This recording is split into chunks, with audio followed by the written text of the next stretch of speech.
அடுத்து ஜோடி புறா. புறா கிட்டேருந்து இவர் என்ன கற்றுக்க முடியும் அப்படின்னு ராஜா நினைக்கிறான். அவர் சொல்கிற, ஒரு வேடன் என்ன பண்ணானா, வலையெல்லாம் விரிச்சானா.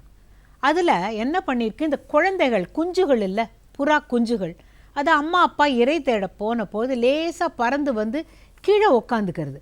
அது வலையில் மாட்டின்னு விடுறது. அதை பார்த்துட்டு அங்கேருந்து ஓடி வந்த அப்பா புறாவும் அம்மா புறாவும், அடாடா நம்மளுடைய குழந்தைகளை காப்பாற்ற முடியாமல் அதுக்கு வலையில் விழுந்துடுத்தேன், இது ரெண்டும் என்ன பண்ணியிருக்கணும், நம்மளான்னு தப்பிச்சுக்கலாம், நமக்கு இன்னுமே குழந்தைகள் பிறக்கும்னு நினைக்கல. அந்த குழந்தைகள் படுற துன்பத்தை பார்த்து இதுங்களும் அந்த வலையில் வந்து விழுந்து வேடனுக்கு ரொம்ப நல்லதாக போச்சு, இத்தனை 4-5 குஞ்சுகளோடு இப்போ அப்பா அம்மாவும் சேர்ந்தாச்சுன்னு அவன் எடுத்துன்னு போயிட்டானான். இப்படித்தான் நாம் தப்பு பண்ணுறோம் வாழ்க்கையில். இந்த பற்று பாசம், என் குழந்தைக்காக, என் குழந்தை இப்படி இருக்க வேண்டும், என்னுடைய பேரனுக்காக, இந்த என்னுடைய என்னுடைய என்னுடைய அப்படிங்கிற எண்ணம் வேண்டாமே. அவங்க என்ன செஞ்சுட்டு வந்திருக்காங்களோ கர்மா, அதுக்கு தகுந்தாப்புல தான் நடக்கும் அப்படிங்கிறத நாம் கற்றுக்கணும். இந்த புறாக்களுக்கு அவ்வளவு தூரம் எண்ண முடியாது, ஏன்னா அத்தனை பகுத்தறிவெல்லாம் கிடையாது.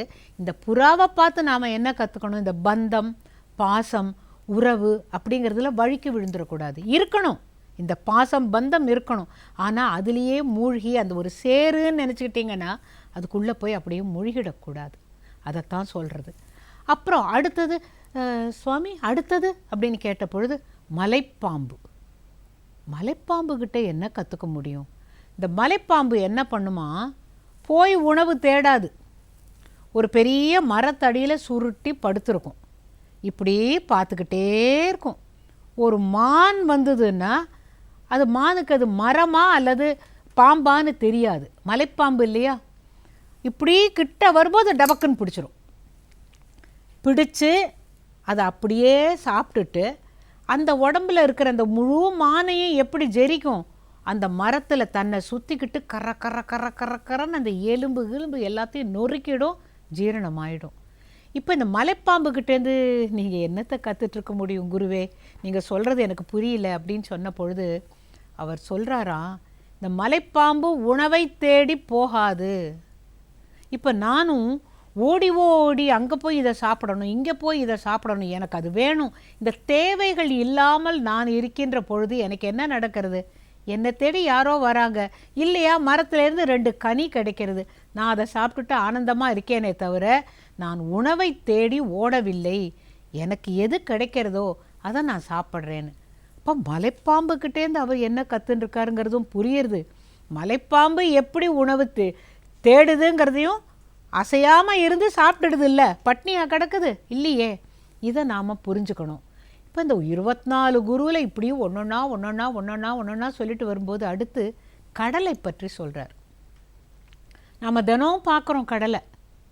இந்த கடலை பார்க்குற பொழுது நாம் நினைப்போம், ஒரேடியாக வெள்ளம் வந்து மழையாக கொட்டி இந்த கடல் ரொம்பி அப்படியே இந்த நகரம் அழிஞ்சுடுமா அப்படின்னு என்னைக்கான்னு நாம் நினச்சிருக்கோமா?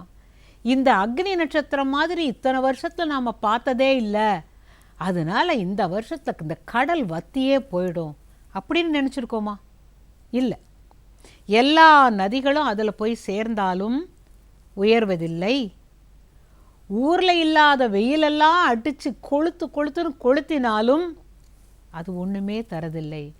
ஆனால் அந்த லெவல் அப்படியே இருக்கிறதோடு மட்டுமல்லாமல் அதில் இருக்கிற உப்பு நீர் மேலே போய் மேகமாக மாறி நல்ல தண்ணீராக பொழிகிறது. கடலில் பொழிகிற மழையும் இருக்கலாம், ஆனால் நமக்கு அந்த மழை தண்ணி இல்லாட்டா நமக்கு உயிர் இல்லை.